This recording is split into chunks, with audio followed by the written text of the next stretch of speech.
I'm delighted today to welcome Professor Dominic Campopiano from University of Edinburgh.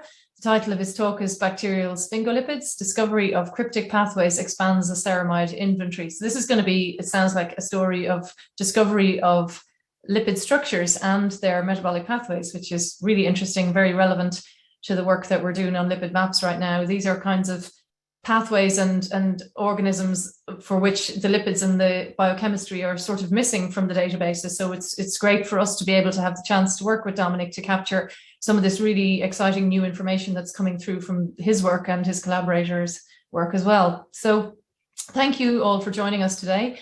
My name is Valerie O'Donnell. I'm based at Cardiff University in the UK. The webinar is going to be, as usual, recorded and uploaded onto the Lipid Maps website and the YouTube channel in the next 48 hours. As usual, it'll be about 45 minutes with 10 to 15 minutes at the end for questions. So what you should do, as usual, to those of you who come here regularly or those of you who don't, post your questions as you think of them in either the chat or the Q&A. It doesn't matter which, but post them as you think of them, because at the end, what I'm going to do is go through them in order, and you can unmute yourself and you can speak to Dominic yourself. So you can have a proper conversation. So do make sure you're posting them during the talk. It makes it a lot easier at the end for me to get you to unmute yourself. So now I'm going to introduce Dominic. Dominic Campopiano is Chair of Industrial Biocatalysis in the School of Chemistry at the University of Edinburgh. He studied chemistry at Glasgow and then carried out his PhD studies in chemistry at Edinburgh under the supervision of Bob Baxter. After a postdoctoral stint with Bill Shaw in biochemistry at Leicester and then in chemistry at Edinburgh, he became lecturer in Edinburgh in 1998. He was then promoted up through the ranks before taking up his personal chair in 2015.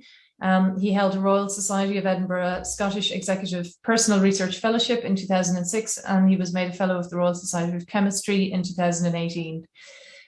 Dominic's had a long-standing interest in natural product biosynthesis and exploring pathways and enzymes that catalyze their production. These enzymes can be used as biocatalysts to develop sustainable routes to commodity and high-value chemical synthesis. And during the last 25 years, he's undertaken this work with many fruitful collaborators, a number of experts in different fields across microbiology, genetics, and structural biology. Dominic has led research programs investigating structures and mechanisms of sphingolipid, antibiotic, and vitamin biosynthetic pathways. And more recently, some of his research has focused on characterization of the first enzyme in the sphingolipid pathway called serine palmitoyl transferase. And also more recently, he's been investigating biosynthesis of ceramides in various microbes to understand their roles in bacterial and mammalian metabolism. And I think this is fantastic for us on Lipid Maps because this is a gap. You know, we've obviously had Al Merrill involved for a long time, primarily on mammalian sphingolipids, but covering the bacterial and other pathogens, particularly to get, you know, and the structures are not the same. I think as you're going to talk about today, there's really key differences in structures between eukaryotic and prokaryotic ceramides that I think is really intriguing. So we're looking forward to hearing more about that. And just to kind of flag a recent paper from Dominic and his colleagues published in Nature Chemical Biology earlier this year. Maybe this is part of what he's going to talk about today, but this is about convergent evolution of bacterial ceramide synthesis. And in that study, Dominic and his co-workers used genomic and biochemical approaches to identify 6 proteins which comprise the complete pathway for bacterial ceramide synthesis.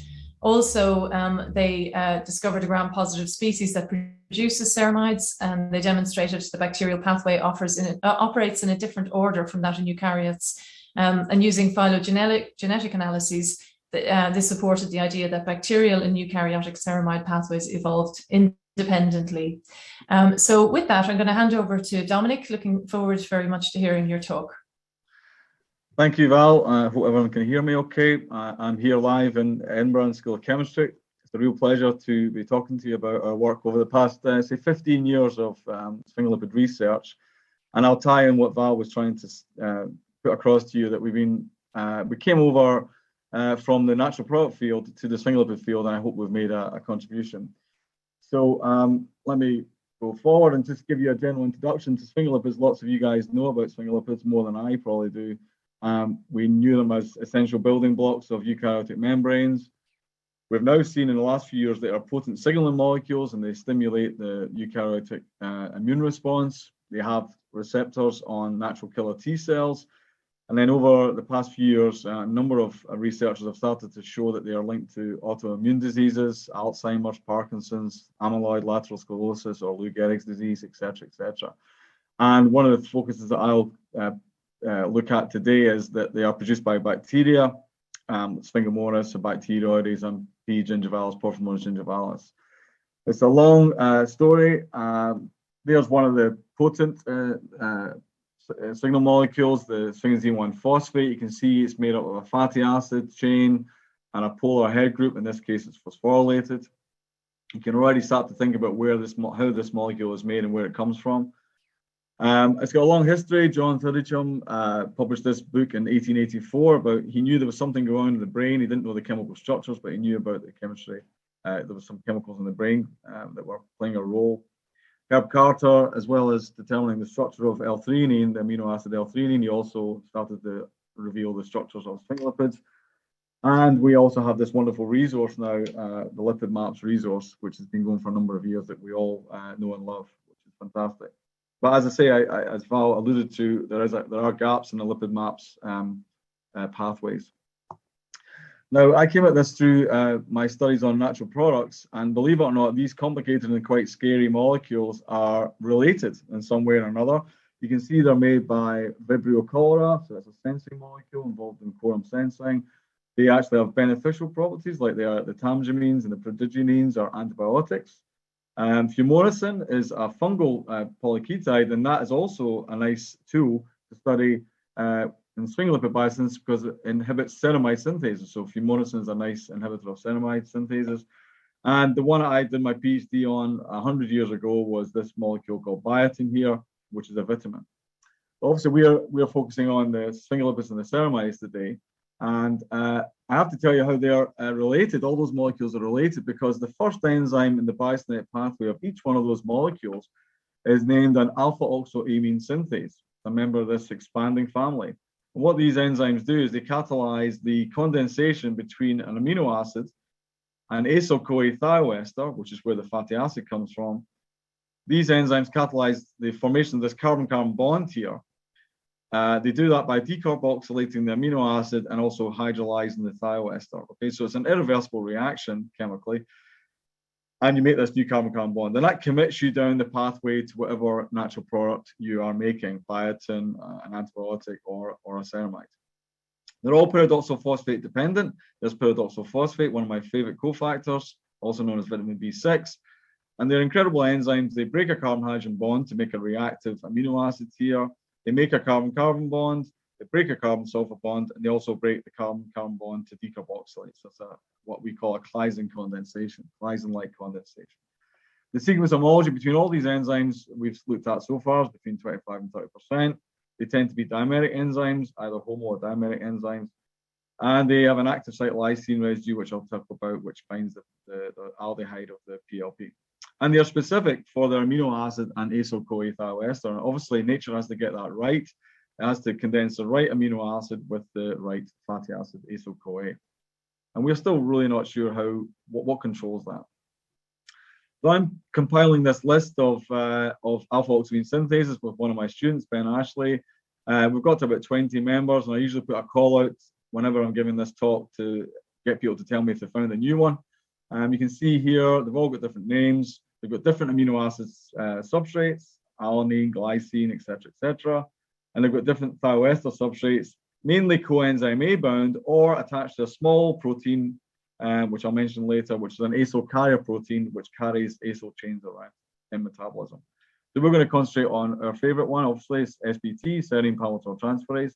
And that's the first enzyme in the canonical biosynthetic pathway of sphingolipids in every organism studied so far, where you bring in serine and palmitoyl-CoA and you condense them together, you lose the CoA and you lose the carbon dioxide, and you make our first sort of dedicated sphingolipid-like molecule, which is ketodihydrosphingosine, which is KDS. Okay, I would also call that an amino ketone. It's got a ketone functional group and an amine functional group, as well as the serine hydroxyl group. And then, as you can see in some textbooks and many reviews, we reduce the ketone to an alcohol specifically with a reductase. Then we N-acylate with another acyl chain here with a ceramide synthase. And then we can maybe desaturate here and put a carbon-carbon double bond in here with another desaturase enzyme, a redox enzyme. And off we go down the pathway, we can then add various things to the head groups to get etc. So I've also been interested in trying to discover bacterial pathways and find out how they are made. Are they the same as in eukaryotes, or are they different? And I'll tell you about that today. So this first step in the pathway is clearly, it has to be regulated. It's the rate limiting step. So it's the first step in the pathway. It has to be crucially regulated, and it has to get it right to bring in that serine and palmitoyl-CoA. And I always like to cite Al Merrill's absolutely fantastic comprehensive review of the sphingolipids from over 10 years ago that he contributed to lipid maps as well. So Al produced this amazing review that shows you the diversity of sphingolipids. Once you make that key acyl chain connection there with the amino acid, off you go down this pathway. You can generate what we call lipidomics or sphingolipidomics, different, a variable, an absolute smorgasbord of sphingolipids. We also produced a review trying to link up now eukaryotics and prokaryotics pathways. And we called this Sphingolipids in Man and Microbes, our natural product reports. It's freely available. We published that in 2018, and we looked at SBT mechanism, comparing, as I say, microbes and man. And we also looked at kinases and lyase as well. So it's worthwhile having a look at that. And there's also a wonderful review from Yusuf Hanoun and Lena Obeid. I'd recommend you go and refresh your memory with that one from 4 years ago, that really links sphingolipids to physiology and disease. Incredible review. So let's get back to this this first enzyme, this key enzyme in the pathway, which is serine palmitoyl transferase. And I have to, as a chemist, I have to show you some mechanism. You can't escape. What happens is that PLP is connected to the lysine residue, conserved lysine residue of the enzyme. So the aldehyde reacts with the amine to give you an aminium here plus water. And that's what we call an internal aldimine. In comes the amino acid. Again, for us, it's L-serine because it's SBT. That generates an external aldimine, and that external aldimine just sits there looking at you. It's in equilibrium with the internal aldimine.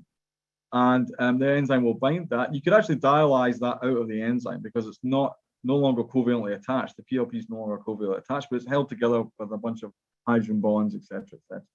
And then the key step is the addition of the acyl-CoA here, palmitoyl-CoA, C16-CoA. And that binds to the enzyme, causes a conformational change. And now this lysine residue, we think, acts as a base to deprotonate that carbon-hydrogen bond on the serine. That will generate a carbanion or a quinonoid, and that is 2 electrons effectively stored in the PLP ring. So we can reverse that flow and then use those 2 electrons to make a carbon-carbon bond with the acyl-CoA thioester. And we release the CoA. We get to a thing called a beta-keto acid, which will be important later on. This beta-keto acid, as a chemist, I know I can decarboxylate that, push the electrons back into the PLP through a quinonoid or a non-quinonoid mechanism. And we get to the product PLP complex, which then is released by the lysine. And then we get our first intermediate in the pathway, the KDS. We reset the enzyme and go back around the houses again. Okay. So that's the proposed mechanism of the catalytic cycle of all SBTs. And now we're also, you can draw that on paper, but we also want to put some, supporting evidence for that. Now the SBTs come in different flavors. The ones in you and me have got 2 core genes encoding 2 core proteins, SBT1 and SBT2. Now, when you look at the sequence of those, you see that the SBT2 has no lysine residue, has a lysine residue, but the SBT1 has no lysine residue. So that key lysine residue is missing from this guy here. So the initial thoughts were this is just a regulatory protein, but it turns out that they are an equal marriage. The one can't live without the other. You need to have both genes, both proteins present to have a stable eukaryotic complex. And again, the SBT2s come in different isoforms as well. So here's a high resolution structure. I will show you that later of what that looks like. Maybe only one active site between the 2 proteins. There's actually a weird coccolithus virus SBT out there where you put the SBT2 at the N terminus with the lysine that binds the PLP, and then you have the SBT1 at the C terminus. That's an interesting take on the way nature plays around with these subunits. Unfortunately for us, we have the Sphingomyces possimobilis. So Sphingomyces named after the fact they make sphingolipids, and they have all the active site residues you expect of a PLP enzyme, PLP binding enzyme. There's a beautiful paper from 2001, over 20 years old now, from the group in Japan, from Hiroki Kushiro's group. She did the beautiful work on this with Kagamayama, where she purified the water-soluble SBT from Sphingomyces possimobilis from scratch, grew the bacteria, isolated the enzyme, used mass spectrometry to characterize the enzyme, and did the reverse genetics to clone the gene. And that was published in 2001. So that was very, very important. When you do the sequence analysis, you see that these are highly conserved. The SBTs are highly conserved, no matter if you have an SBT from mammals or yeast or bacteria. Apart from that, those key catalytic residues that are missing from SBT1. Okay? So they're conserved. So we waited a few years to be working on other alpha-oxamine synthases, but finally, 2005 or so, we started working on the bacterial SBT. So we cloned the gene from S. possimobilis and we expressed it in E. coli. And I started working with an amazing crystallographer called Jim Naismith, who was at St. Andrews and now is the director of the Rosalind Franklin Institute in Oxford. And we purified the enzyme in my lab in Edinburgh, and we drove the enzyme up to St. Andrews across the bridge. And the enzyme behaved itself. It acts as a beautifully well-behaved PLP enzyme. It has beautiful UV-vis spectroscopic properties. We grew beautiful crystals. They're nice yellow crystals because pyridoxal phosphate is yellow. And we can also play games like adding, there it is, there's purified bacterial SBT. You can play games by adding in L-serine, for example, titrating in L-serine and asking the question, how strongly does it bind L-serine? And it binds L-serine up with 1.1 kD. You can add a whole bunch of other substrates and inhibitors, etc., etc. And then in 2006, we determined the first crystal structure of the SBT with the PLP bound, and it's a 1.3 angstrom resolution structure. That's what PLP looks like. The electron density map looks like PLP, bound to that lysine residue, as I showed you. There is a homodimer, and the PLP binds at the interface between the two monomers. And that means that when you look at the active site, if you were to pull this enzyme into two halves, pull it apart, it would stop functioning because the catalytic site is made up of residues from both monomers. And we published that a long time ago now, 2007.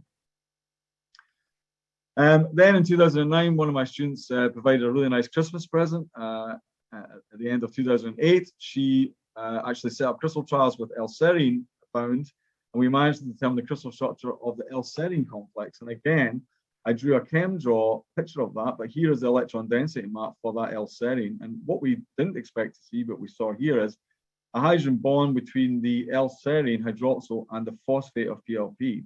And that suggests to us that that's why the enzyme prefers L-serine, not D-serine, because D-serine, the hydroxyl group will be pointing the other way. And that also bears out with regards to the KD. The KD is about 10 millimolar for D-serine. And we can see there's a lot of conformational change as the enzyme goes through its catalytic cycle. We saw residues like this arginine 378 swinging, R390 swinging, and we can see a lot of conformational change. An enzyme is a dynamic thing. That's how it catalyzes reactions. And so we could capture these changes, these conformational changes. But we also wanted to know about myriocin. Myriocin is nature's gift to the sphingolipid field if you want to stop sphingolipid biosynthesis. In any organism, in a human cell, in a yeast cell, in a fungus, in a bacterial cell, you throw in myriocin, and it's a beautiful fungal natural product, and everyone uses it to block sphingolipid biosynthesis. It's been discovered twice. It was discovered, first of all, in 1972 as an antifungal compound, and it was produced by Myriococum. And then in 1994, people were looking for new immunosuppressants.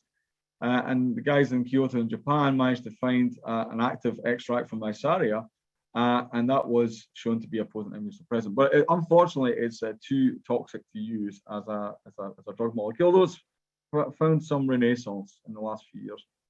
It's a nanomolar inhibitor of eukaryotic SBT, and it's been used to block sphingolipid biosynthesis for many, many years. So we wanted to understand the chemistry of how does it inhibit. When you actually look at the structure, you can see it's still got its carboxylate on here, a position that I've labeled 1 here. It's got a C3 hydroxyl, a C4 hydroxyl, a carbon-carbon double bond. It's got this beautiful C14 ketone here, and there's been some medicinal chemistry done on that to show that ketone is absolutely essential for activity. So it looks a bit like a D-serine analog. And it also looks a bit like that beta-keto acid in external albumin that I showed you in the mechanism. So maybe it's mimicking that. Maybe that's just nature's perfectly designed. Nature's a brilliant medicinal chemist, and it designed this molecule. So to scare you, I just throw up this UV-vis spectrum. So my student, John Wadsworth, bought some myriosin. We purified some SPT. We added myriosin to SPT, and we expected just to get crystals and go home, and everything would be okay. But what John did was he set the spectrophotometer up to take a spectrum every half hour or so through the night.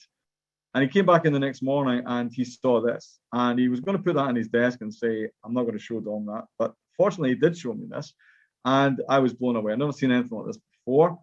Peaks appear, peaks disappear, things come up, things come down. But clearly, it's not what we expected, which was SPT would bind myriosin and everything would just shut down if it's really a potent inhibitor.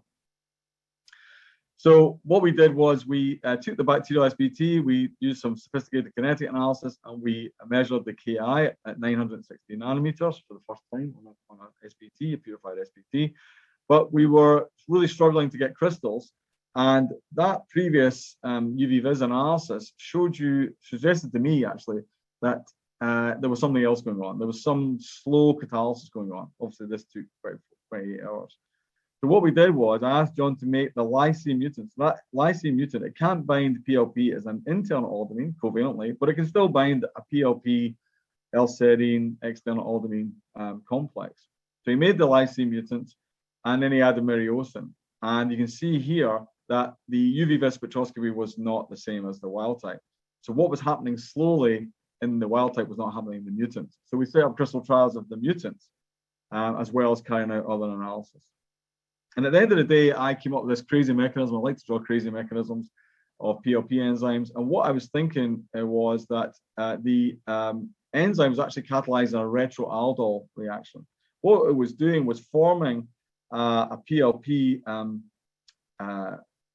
external albumin, and then it was catalyzing a reverse aldol, a bit like a sphingosine 1-phosphate lyase, generating this long chain aldehyde and actually generating the D-serine external albumin, which is also an inhibitor.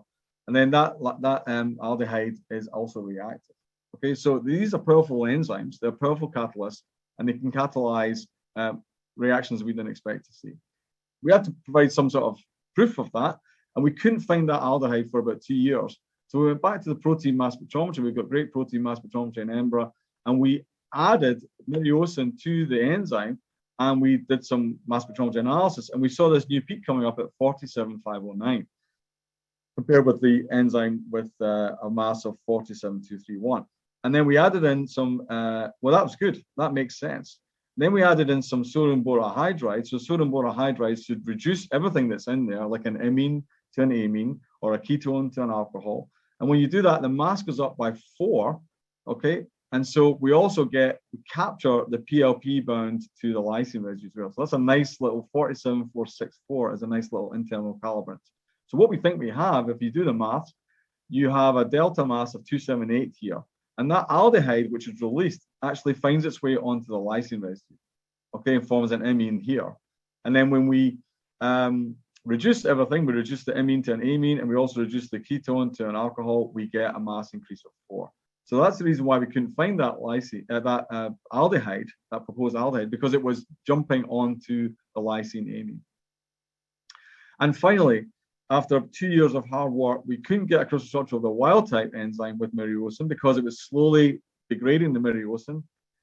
We made the mutant, or John made the mutant, lysine 265 alanine mutant. We soaked in myriosin, and here we have that first time the myriosin bound to the active site of the enzyme.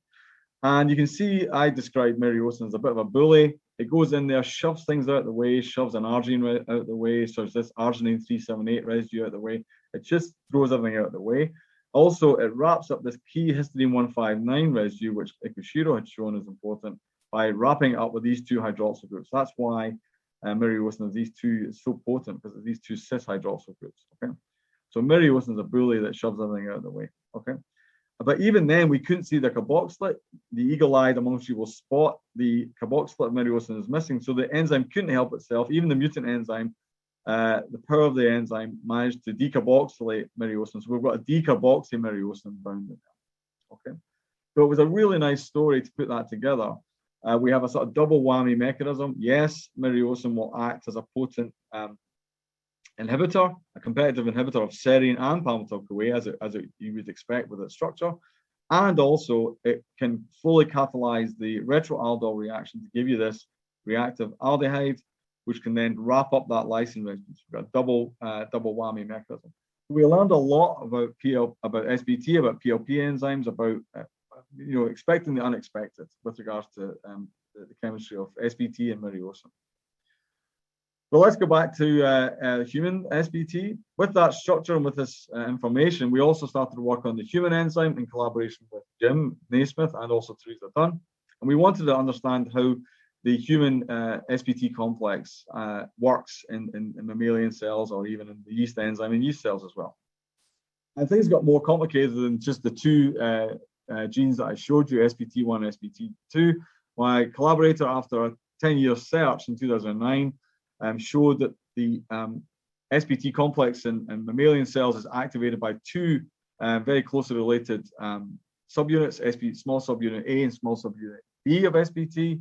And you can see here that the activity goes up, at least 10-fold, maybe even 50-fold. So effectively, up until this point, until Teresa had identified these two subunits, she was effectively working with an inactive enzyme because the activating subunits were not there. Okay, and these are clearly, by the hydrophoby analysis, were clearly membrane bound. So I remember seeing this data when I visited Teresa's lab way back over 10 years ago, and it was wonderful to see it. And then things got even more complicated. In 2010, two independent labs, the Chain Lab and the group of across in San Francisco, Jonathan Wiseman's group, put another spin on everything by showing that there was unactivating or deactivating subunits as well, called the ORMs or ORMDLs. And in yeast, he showed that these ORMs, through a phosphorylation mechanism, can also shut down the SBT complex. Okay, so the small subunit activates and the ORMs deactivate. Okay, so you've got to control sphingolipid biosynthesis. We know that too many sphingolipids can be bad, too little sphingolipids can be bad as well. So you have to regulate this very, very closely. So things get even more complicated. So we worked on these complexes for a number of years, but we were pleased to see that last year, 2021, two groups in America and in China managed to get finally the cryo-EM structures of these SBT complexes with the activating and the deactivating subunits bound. And they've now revealed really subtleties in the mechanism and the activation and deactivation that we hadn't really appreciated. The cool thing for us was that they used our bacterial SBT structures to solve the cryo-EM structures. So that was nice because they are, as I showed you, quite homologous. Okay, and now Teresa and others, and we are also looking at how mutations in these subunits, across all the subunits, now lead to diseases such as neuropathies and ALS. So I direct you towards Teresa's beautiful work there. And Binks and Wattenberg wrote a really nice news and views about these two structures. Okay? And one of the nicest structures that is in one of these papers is they actually managed to capture the PLP L-serine external aldoamine that I showed you in the mechanism with a thioether, C16-CoA thioether analog. So that is the enzyme in the act of trying to make that carbon-carbon bond, trying to make KDS effectively, which is a really nice structure. Okay? But how this is all regulated and what's going on and how does it feed back with regards to ceramides is still up for grabs, and people are working hard on that as well as how these subunits get to the membrane is still, there's nothing known about that. How do you insert this very complicated complex into a membrane, into the ER membrane? Lots of work still to do. The structures give us the first look at the whole complex. So let's turn a little bit away from this human complex and get back to bacteria. So there's been, as I mentioned before, an increasing link between sphingolipids and the human microbiome. The human microbiome is very, very interesting with regards to health, etc., etc. There's been a few papers which I'll cite over the years where people have been looking at sphingolipid and ceramide biosynthesis in Bacteroides fragilis and Prevotella and also in Porphyromonas gingivalis. And we've purified many SBTs from many different bacteria and from yeast and from humans, and they're not the same. They've got their own subtleties, and there's no doubt about that. Now, Mike Fishback, 2013, made a really good stab at what he thought was the sphingolipid pathway back then.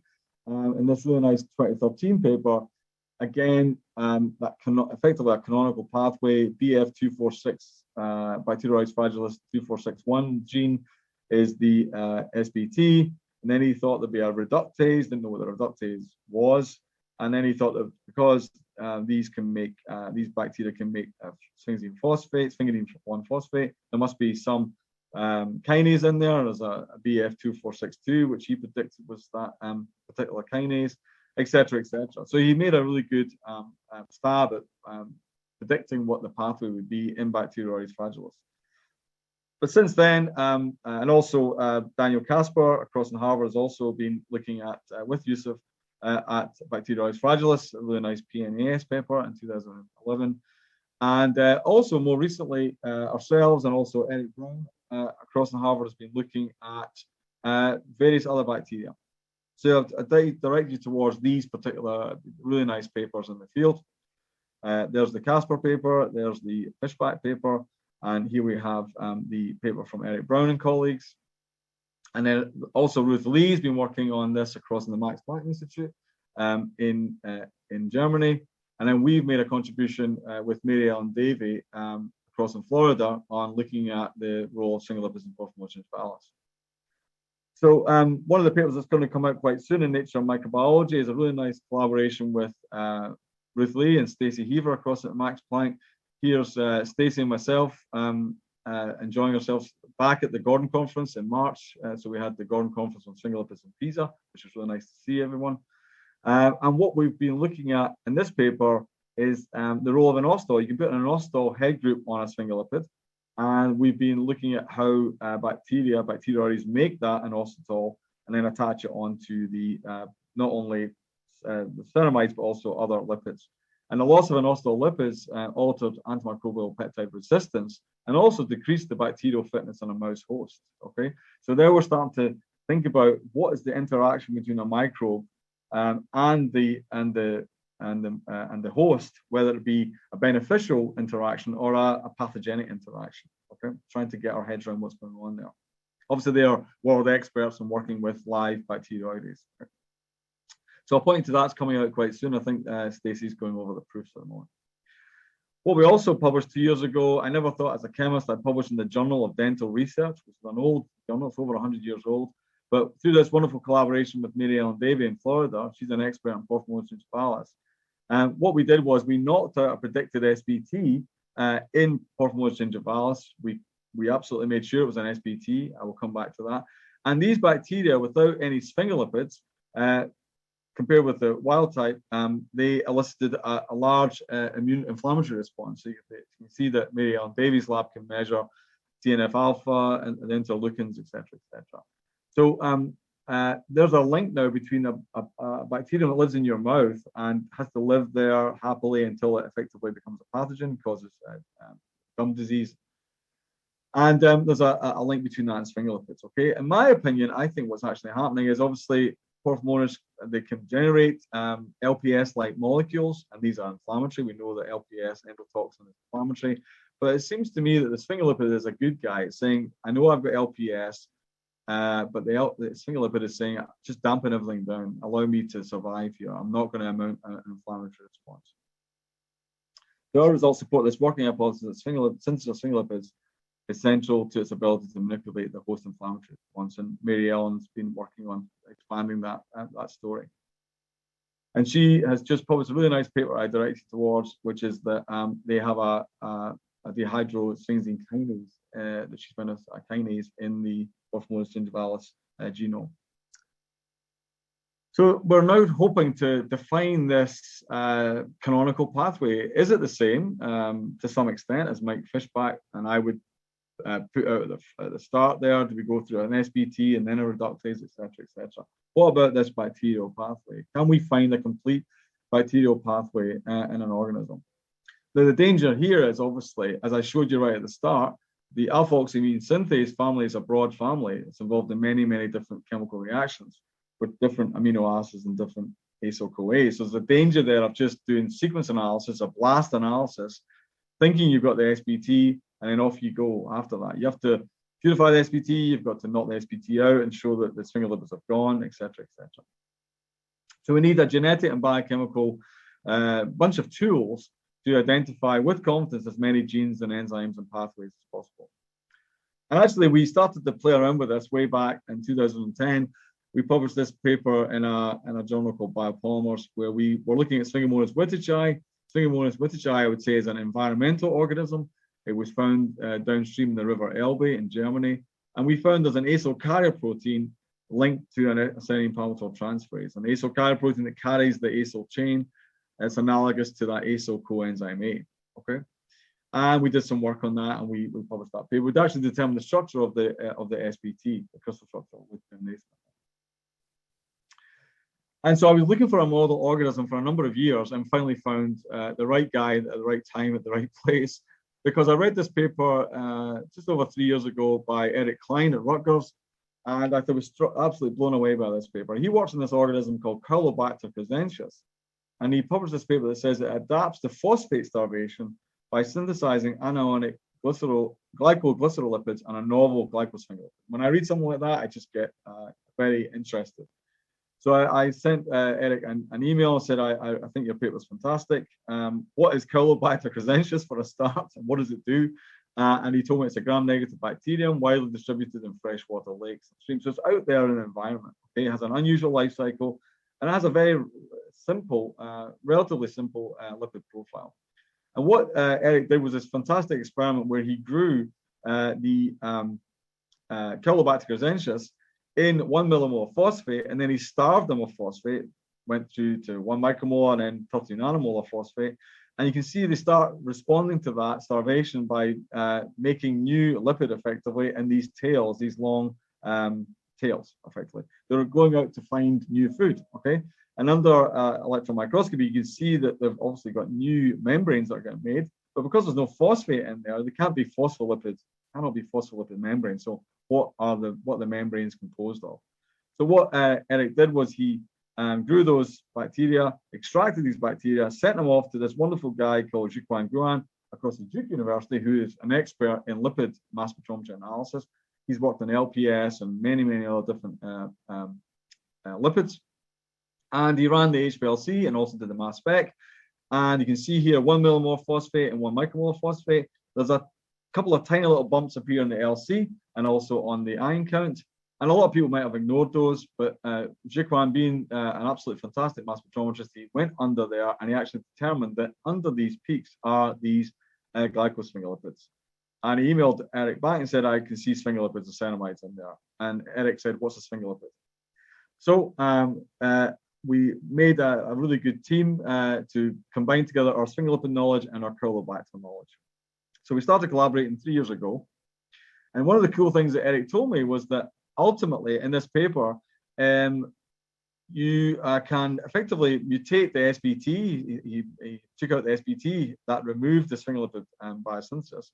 And also, when you produce a ceramide in Caulobacter crescentus, it makes you polymyxin sensitive.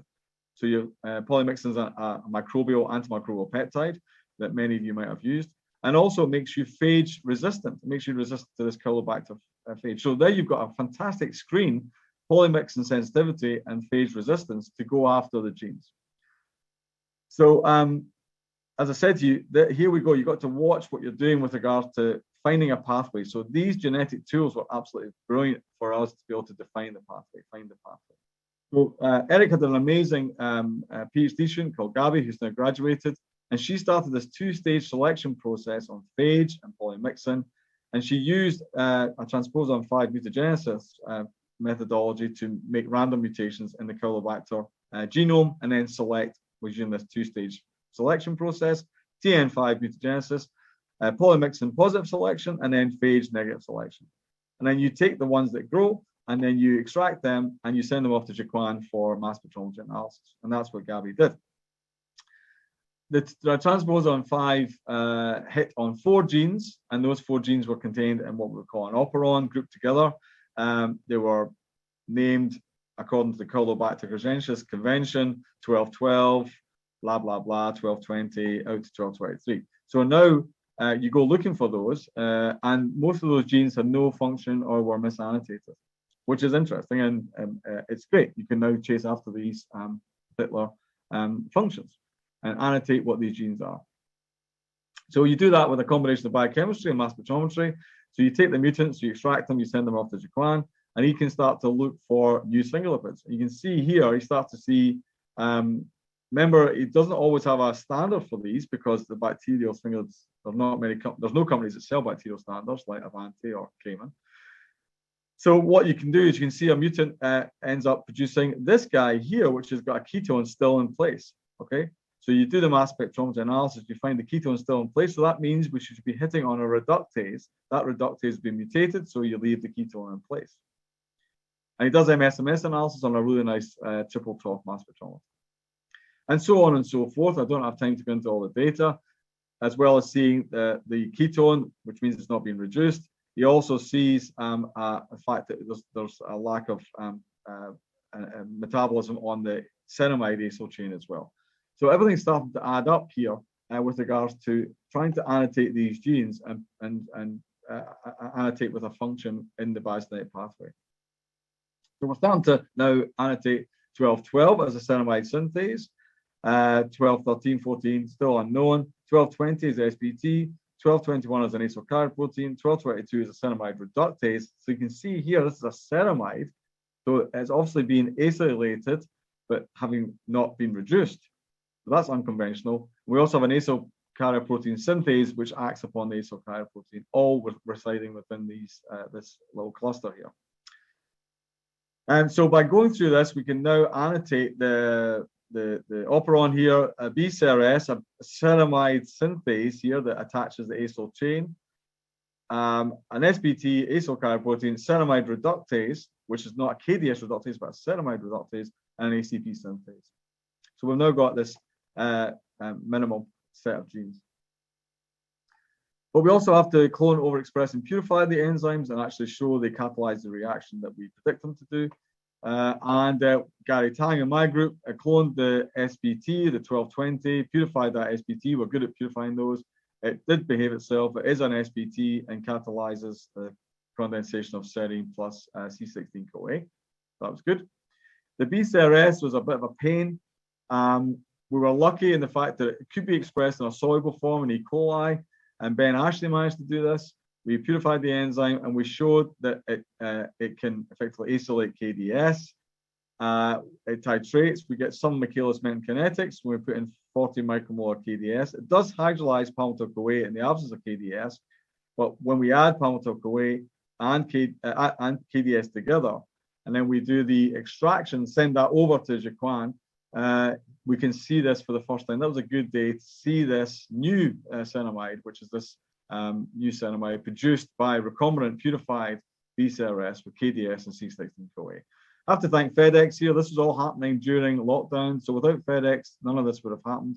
We were sending samples backwards and forwards between Philadelphia and Duke University and Edinburgh. So thanks to FedEx for continuing to fly through the lockdown. We also found that the enzyme can also use sphingolipid as well as KDS. You can see here it's got some substrate specificity. And we've never managed to detect sphingolipid so far in Caulobacter crescensis. And we also looked at the chain length specificity here, going through C8 to C24. It can accept a range of different acyl chains. I don't have time to go into this, but a really key experiment was that the M-cherry labeling, by labeling these two, Eric managed to show that SBT and the ceramide synthase are in the cytoplasm, but the ceramide reductase is in the periplasm. Okay, so they're in different compartments in the bacterial cell. So that would suggest that the SBT and the BCRS come together to have consecutive reactions, and then the ceramide reductase is in the periplasm. Once the whatever it is flipped over into the periplasm. So with that knowledge and with that operon now annotated, you can start to do some bioinformatics, and you can ask the question, which other bacteria can make ceramides? So here's some really nice bootstrapping that Eric did using all the genes. And we know that sphingomyelids can make ceramides, so we know that Caulobacter can make ceramides, Myxococcus can make them, Porphyromonas gingivalis can make them, the beta bacteroides, theta, and Stolpe can make them, and sphingobacteria can make them as well. Okay, so a lot more bacteria than we expected. And also, this is a present to me because I've worked on streptomyces, they're potent producers of natural products like antibiotics. And Eric said, do you know what streptomyces is? Well, of course I do. They're really interesting bacteria that live in the soil. Streptomyces antiochus makes 4 antibiotics. It sporulates, it also produces mycelia, but it also makes a ceramide as well. So that's the first gram-positive organism that makes a ceramide. And these guys hang out in the soil, as does Myxococcus, so as does Caulobacter living in fresh water. So they're out there in the environment. They're more widespread than we thought. No doubt about that. But then when you've got this concept of bacteria making ceramides, where did that come from? Did it come first or what? We don't know. The SBT is clearly homologous across bacteria and eukaryotes. I showed you that. Our bacterial structure was used to solve the cryo-EM structure of the human enzymes. But when you look at other ones, like the Caulobacter ceramide reductase, that's not related to the eukaryotic KDASR, okay? They're the eukaryotic KDASRs, and here's our ceramide reductase here. Obviously, close to the short-chain dehydrogenase, that superfamily, but they're distinct. The interesting one, the novel one, is this ceramide synthase. So the ceramide synthase is in eukaryotes, 1 to 6 isoforms. And when you do the bootstrapping on there, you can see that they're close to this N-acyl transferase, bacterial N-acyl transferase family, because that's the chemistry they do. They catalyze the formation of an amide bond, N-acyl transferase, onto the amine. But they're well away. They're distinct from the eukaryotic ceramide synthases and other eukaryotic GCN5s. And then this is unpublished data. We're working on trying to determine the structure of a ceramide synthase. Everyone likes to use alpha folds when they find a new sequence. So we've used alpha fold 2. So Michael Herrera has used alpha fold 2 to build a model. They do look like the GNAP folds, and we can start to think about how does this enzyme recognize the sphingolipid and also recognize the acyl-CoA. So we're starting to think about where the binding site is, where the catalysis is. And we've docked in, or Michael's docked in coenzyme A into the active site here to understand what's going on. And we've also got a predictive sort of hydrophobic tunnel inside the model for the putative substrate sphingolipid binding site as well. Whilst we were doing this, obviously other people are interested in this field, and the group of Otto Geiger across in Mexico was working on this as well, and he published this paper last year, and he found the operon and made a really good attempt at annotating the operon. He got the same operon as us, but we got a different order, and I would say that our order is the correct order because what we've done is gone in and purified the enzymes and shown that the enzymes catalyze each reaction in a stepwise manner. So what we have is bacteria and eukaryotes make the same molecule, the dihydroceramide molecule, but they do it by going down 2 different roads. In eukaryotes, you and me, we have serine plus palmitoyl-CoA gives us KDS, and then we reduce that ketone, and then we N-acylate. But in bacteria, such as Caulobacter, we have the formation of KDS, which is then N-acylated here, and then you have the reductase, which lives in the periplasm to give you the same molecule. So our combined data support the hypothesis that the bacterial and eukaryotic ceramide pathways evolved independently to get to the same molecule. And that there's examples of that throughout nature in different antibiotics, but I've not seen it before with regards to a primary metabolite like a ceramide. And as Val was saying, this has just come out a couple of months ago. So when you have 2 pathways, you have 2 roads. Being Scottish, it reminds me of this really nice song I won't sing, but it's called Loch Lomond, and it's you take the high road and I'll take the low road, and I'll be in Scotland before you. So you should Google that and join in the song on YouTube if you want. So two roads to the same molecule. So to summarize, I showed you way back, we determined the structure of the S-post mobilis SBT. We looked at how the enzyme functions and its mechanism. We captured some important intermediates along the pathway And then we found some really interesting chemistry about myriocin. And then those structures have been used to solve the structure of the cryo-EM complexes by the American and Chinese groups. And then the last 3 or 4 years, we've been trying to expand into the bacterial pathways and looking at what role bacterial sphingolipids play in relation to how that organism can survive in the environment or in us as part of the microbiome. Okay, and that set the foundation for us to discover a new pathway in Campylobacter casuensis. So I didn't do any of this work. I have to thank all these wonderful collaborators from 2007 to 2017, like Jim and all these other guys in the early SPT group.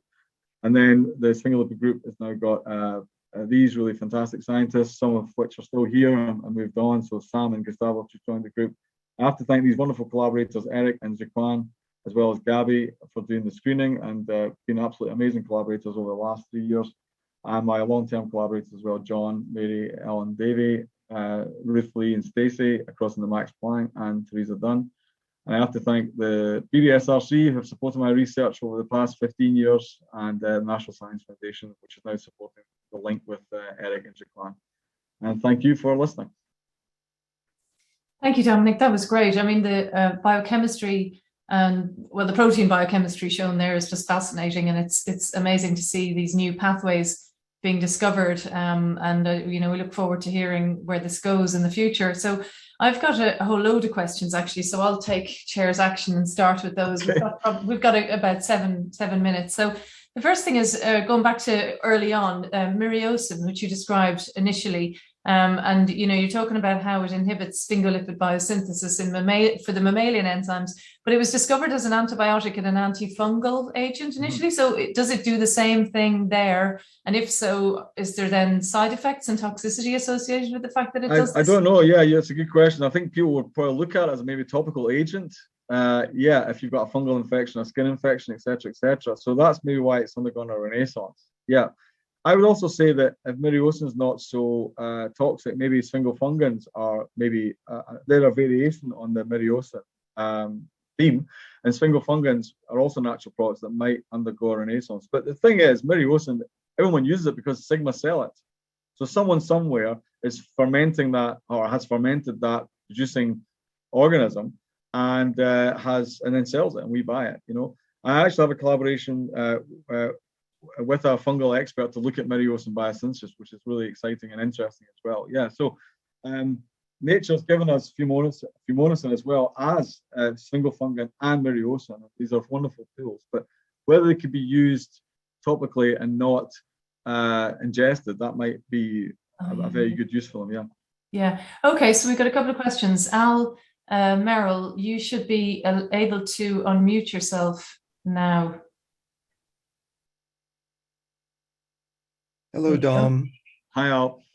I was wondering about the reductants that are used in the bacterial system in the periplasm. If it's reduced purity nucleotides or maybe a electron transporting cytochrome or something like that. What's thought to be the case there? We haven't. That's a great question. We haven't looked at those. Nature always balances, right? So if you have a reduction somewhere, you have an oxidation somewhere else. And that might come in when you oxidize the acyl chain downstream. But yes, whether it's linked to, we don't know anything about how the sphingolipid is flipped over the membrane and whether that's linked to the reduction at the same time. So I'm not sure. I can't answer that. What we do use is we would expect there's no NAD in the periplasm. Yeah, so it's going to be a link to the membrane, I think, to some extent. We haven't worked on the ceramide reductase. It's one of the ones we've sort of shied away from, but we have to do that. Yeah. Okay. Mary Great Ellen. Presentation. Oh, thank you. Mary Ellen Davey, you should be able to unmute now. Hey, Dom. Hi, Dom. Mary. Hi. Good to see you. Enjoyed the talk. That was great. So we're kind of now focused on trying to figure out how the head groups are put on. Says that really makes a big difference in PG physiology, which different subtypes of the sphingolipids are making. So do you think that's going to be a major challenge for us? Or yeah, I think so. Yeah, The fact you found that kinase is interesting, and what we will hopefully help you with that. The kinase, the human kinase took a long time to analyze and get a structure of. I don't know why, but it's just maybe because the chemistry is quite boring. I mean, phosphorylation, apologies to kinase people out there, but it's quite boring. But yes, remember that in human cells and in yeast, you have a lyase. So once you put that sphingosine on, once you make that phosphate head group, you then have to deal with that. And there's a lyase that effectively irreversibly breaks the sphingosine phosphate into an aldehyde and phosphoethanolamine. So again, if there should be a breakdown pathway for that kinase after you phosphorylate it. So that'll be something to look for as well. Yeah, that cycle has to be completed. So yeah, it's going to be interesting. That's all I can say. But the fact you've hit on the fact there's already an unusual kinase in there in porphyrin dialysis.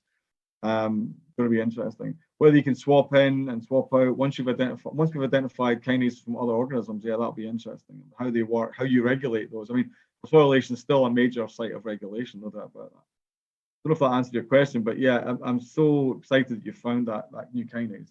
Okay, we'll keep searching for genes. Yes, there's lots to be found by the sounds of it, and there's lots of microbes out there, so it's never ending, I suspect. Yeah.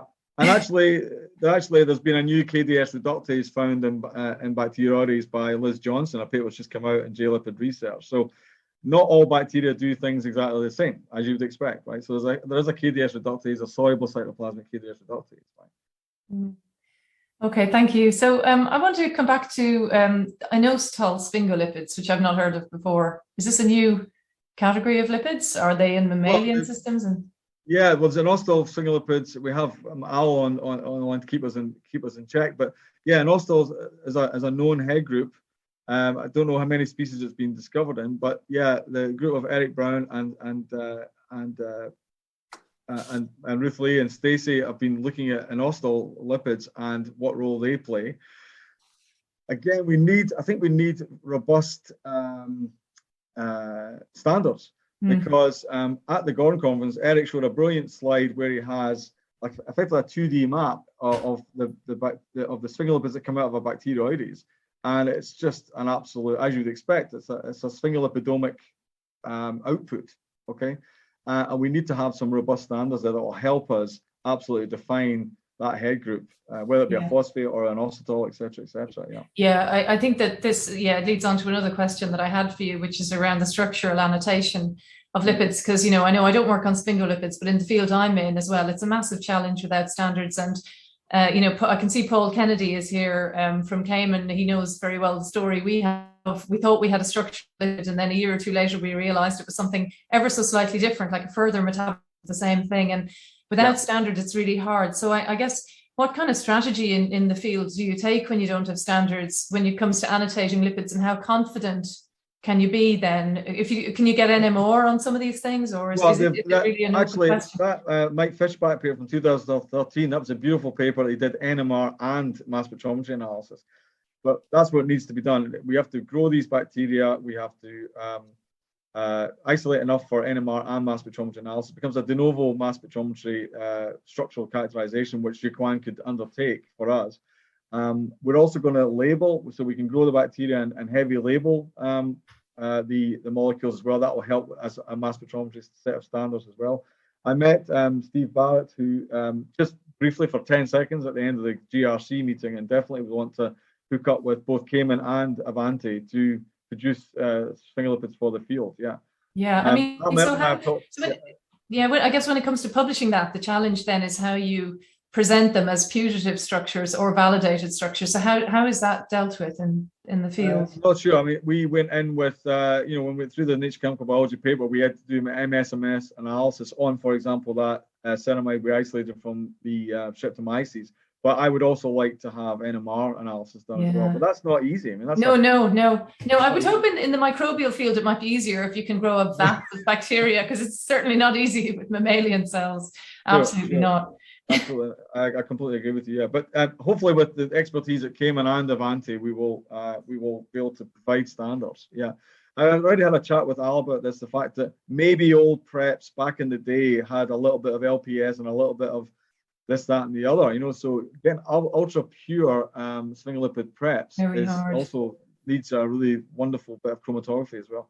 Yeah, extremely difficult. Or synthesis, they have to be synthesized from scratch, but then that puts the price up, Yeah, no, it's hard. And I mean, the thing is, there's so many structures, how do you choose? Which one do you choose and how do you even choose it? It's just, hard. So, one thing with the, talking about the inflammation side, you talked about sphingolipids potentially limiting inflammation. Is this through the interactions with TLR4 or what kind of? Well, I think so. Well, there's whether they, again, we need an immunologist on board here, but whether they stimulate, there has the CD1 receptors being discovered, but whether they actually play a role in stimulating other TLRs, could be. Again, you'd need pure bacterial ceramides to carry out those experiments. That's the thing, and they're not available. Okay. Oh yeah. I get that as a simple, humble chemist. I think about the bacteria presenting this lipid surface, and LPS and sphingolipids being there, and this pro and anti-inflammatory sort of yin and yang that's going on. And if you remove one, then the human cell only sees the other. So in the absence, that's right. I mean, if only one is present, it can be an agonist, but then it can be an antagonist if LPS comes along. It can be completely different effects for the same lipid. No, Eric Kleinis has a paper just published where he started to play around with his collaborators on the lipid profile of Caulobacter. Because obviously, if you take out a sphingolipid, it's not lethal to the Caulobacter. It just has these other morphological effects. But he's been starting to play around with the lipid profile of Caulobacter. It's directed towards that paper as well. So it's complicated, and you need very good tools to cleanly take out one pathway, leaving the other pathway. Really interesting. And I think that the direction that you talked about going between looking at microbe host interactions and I guess sharing lipids from microbes across to the host for further metabolism. Have you seen this happen? Have you seen a microbial? Oh yeah, go on. Tell us. Yes, I mean, Ruth Lee's been doing that as well with Eric Brown as well, looking at, and so Liz Johnson has just published a paper as well, that bacterial lipids produced in the gut are metabolized by your gut, by the human cell. And there's a crosstalk between them. No doubt about it. Cool. Okay. Well, on that note, we're a little bit over time. It's been a fascinating lecture. Learned so much. Thank you very much, Dominic. Really enjoyed it. And thank you, everyone, for coming today. And I think we'll see you in a couple of months for Craig Wheelock's talk, which is going to be the next one. And if we don't see you beforehand, have a good summer. So thank you, Dominic. Bye-bye. Bye-bye.